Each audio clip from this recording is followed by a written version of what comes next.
Let's discuss.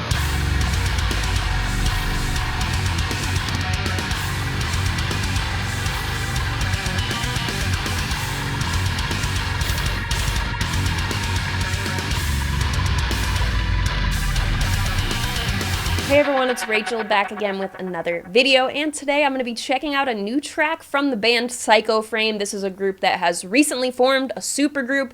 It has both vocalists that were involved in the band Vatican. It has Mackie from Vatican and Mood Ring. It has Hunter from Mood Ring. It has Jordan from Mood. It's a supergroup of people. But anyway, they have one single out prior to this one called 24 Hours Left. It just dropped a couple of weeks ago.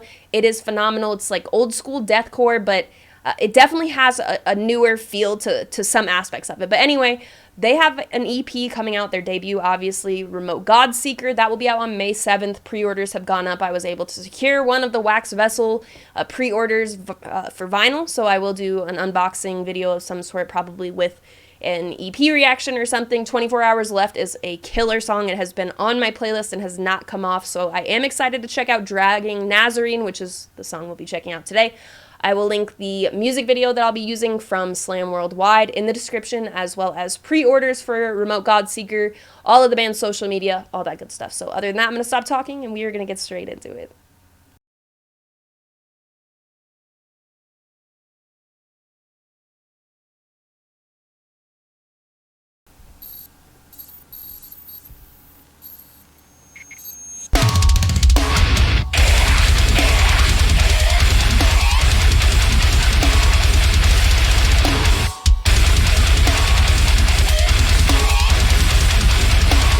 Harmonics remind me of 24 Hours Left already.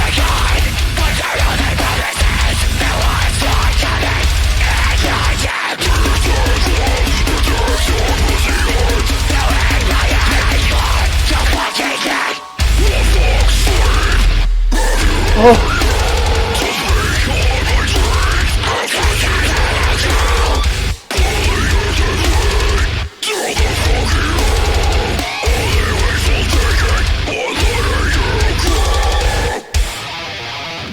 Ooh, the production on this is hot.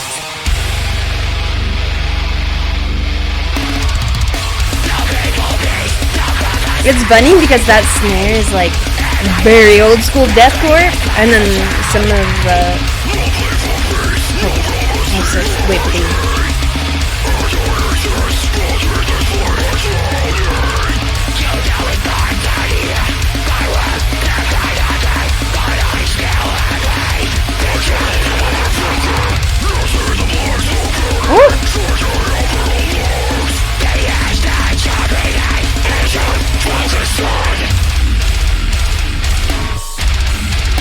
chunky.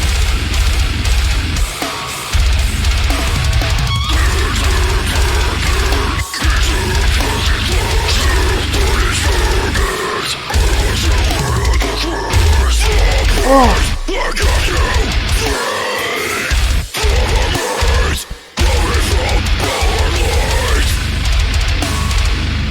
Ooh, slow it down.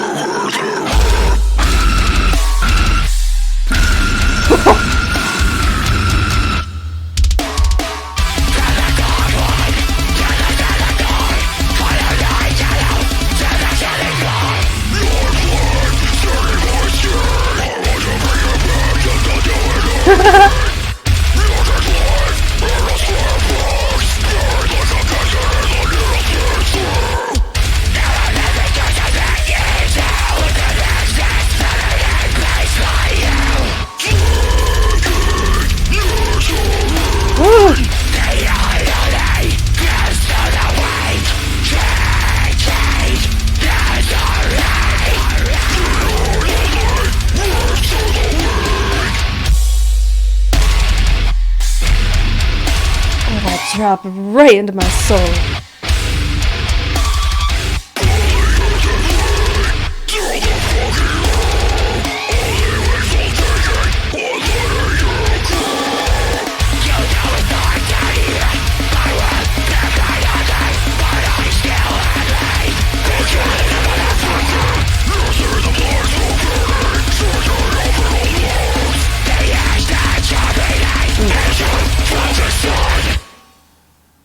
Psycho Frame, Dragging Nazarene.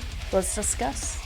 So this one will sit above 24 hours left from me. I am comfortable saying after one listen, which is not always the case in my videos. Sometimes it may be a song didn't have that big of an impression on me, or it had too much going on for me to assess at one, or I've listened, whatever the case is. With this, I'm comfortable saying that the second half of the song definitely solidified that for me, but it wasn't like in the first half of it I was like, well, I don't know about this.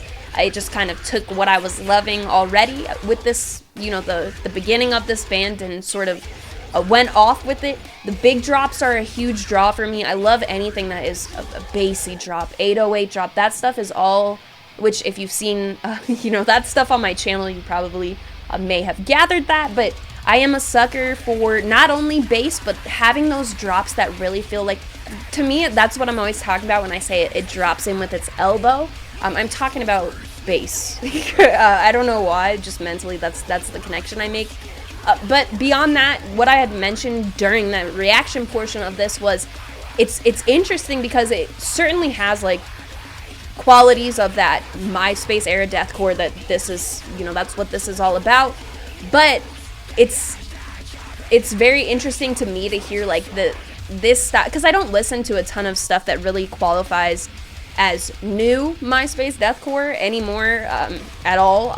But this would be something that taps into that sound, but like I mentioned with production, it's got like this fresh sound to it at the same time. So I think that that's something that will do really well for me, because when I've talked on the channel about getting into more hardcore instead of riding so much of the metalcore line and getting further into that, you get into more distortion, more raw sounding production stuff, and I think that kind of it's the same and very different as some of the MySpace era deathcore older stuff, because people listen to it now that weren't, you know, a part of that, or don't know so much of like how big of a thing it was and all of that.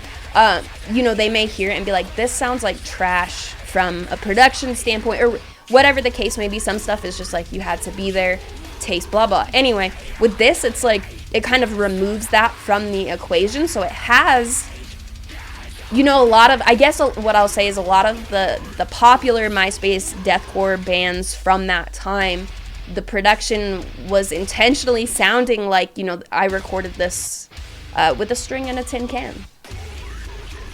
But on this, I felt like hearing the snare, for example, the snare, it feels like the very nostalgic sound in there, but at the same time a little twist on it where it's like, it's Psycho Frame. So I feel like they're successfully kind of diving into the roots of MySpace era deathcore and stuff, but still, you know, giving it its fresh spin, I suppose, is what I'm getting at. This track fits really well with 24 Hours Left. I love the way that you can listen to both of them and kind of draw parallels, but it's very clearly like having a clear favorite track between the two. They have their own identities, I guess, is the way to explain that. So anyway, now that I've blabbed that long about I don't even know, sonically with this track, a lot of the anticipation, which it's expected, you know, the moments of the song where you're like, does it drop or does it end? I don't know. That type of stuff I love. It's like that, you know, it makes it fun to listen to, especially for the first time, stuff like this. But there are cases where that, you know, that's how I feel when I'm listening, and then the band sort of falls off for me long term or repeat value wise, and I don't feel like with Psycho Frame that's something that's going to happen, likely because what I've mentioned about it feeling very spot on with what their, you know, what their whole goal is, what the style they're going for is, but having that own, you know, the kind of fresh sounding twist, the clean production, and I mean to a certain degree that is, of course, their stylistic, I guess you can't really like capture every aspect of the production in like, you know, in a blanket statement like that. So of course the parts that do feel like they need to be maybe a bit like I don't know why dingier is the word that comes to mind, not correct, but I'm gonna use it because I find it amusing. Anyway, but the parts that are supposed to, you know, intentionally, stylistically supposed to be maybe a bit rougher, they definitely are present. Otherwise, it would just sound very weird. But I do think it is the parts of the song that do feel fresh and kind of revived from something that I haven't really dove into in a long time, in depth at least. There have, of course, been streams where we've done some MySpace deathcore, or we've been on Discord talking about older bands from that time, but nothing that's, you know, nothing in depth or that made me really even kind of think of some of the stuff that Psycho Frame has kind of made me revisit, whether it be in conversations about the band, about MySpace era deathcore, that sort of stuff. But it's exciting to see not only a supergroup, but something that's sort of tapping in, of course, with when it comes to like the anime parts of this band, I don't pretend to or really talk about it just because I don't know. I'm not familiar. I've never really I don't watch a ton of stuff, which is something I've talked about in my live streams and stuff. I'm very on top of new music and stuff, but I've never really been a person who has gotten into watching as much. I mean, of course, there have been things that I've gotten into, but yeah, anyway, it's not like a matter of being like, oh, I don't like that. I'm just not familiar. So that's not necessarily a world I'm plugged in with, but you know, I love seeing when a band is able to kind of take their interests and something like, I don't know, just being able to say, hey, like, let's form a supergroup. We're gonna tap into that MySpace deathcore era sound, and also we're gonna like use one of our, you know, our common interest or whatever to further the passion we have for this project or whatever. I like seeing stuff like that. So even though I don't mention or I don't pick up on certain references, and because I know that this band, like some of the names of tracks and I think maybe even the band name and stuff, it's all related to that, but I'm never gonna be the person who's able to like call those references and stuff, and I'm definitely not gonna pretend to be. So in terms of knowing that stuff, I don't really, but I do appreciate that the personability, I guess, or however you want to call it. But anyway, I'm very happy with this. Between the two tracks, this one will get more plays from me, I think, but 24 Hours Left will stay on the playlist with it, so I think they complement each other really well, as I mentioned right away. Just, yes, I'm very excited about this band, excited about my pre-order. That will take, like, I think it's about 7 weeks or something, so the EP is very soon at the time I'm recording this, so I know I said unboxing with the EP. That doesn't really make much sense because then I'd have to wait a long time to listen to the EP, so I probably won't do that, but I will make an unboxing video for it, I believe, as well as covering the rest of the non-singles from the EP on the channel. Very excited about it. I am expecting this EP now to come up towards the top of my list. We've had some good stuff. Brand of Sacrifice just put out a killer EP.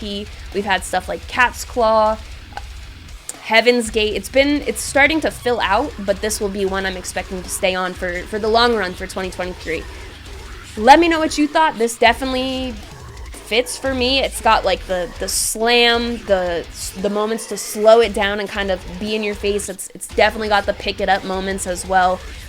The drops are a huge draw for me, but the vocal performance is also something I love to hear. The combination of both of these vocalists. I did think when the lineup first was announced and stuff, I was like, is Hunter gonna be doing vocals on this project as well? And just like 3 of them going crazy with, but having Hunter do guitar work in a project, like fully do, obviously he does a ton for Mood Ring, the majority of it, but something like this is very different than that, obviously. So it's nice to see. I have been talking so much. Never mind. I'll talk more about the EP when it comes out. All the band's social media and the video I used on Slam Worldwide, all of that stuff, pre-orders for Remote Godseeker in the description of this video. My link tree will be there as well with the Patreon, the invite for the Discord server, which is where the community is based for my YouTube channel. Anything you may need related to my channel will be in that link tree in the description. As always, thank you very much for watching. I appreciate it.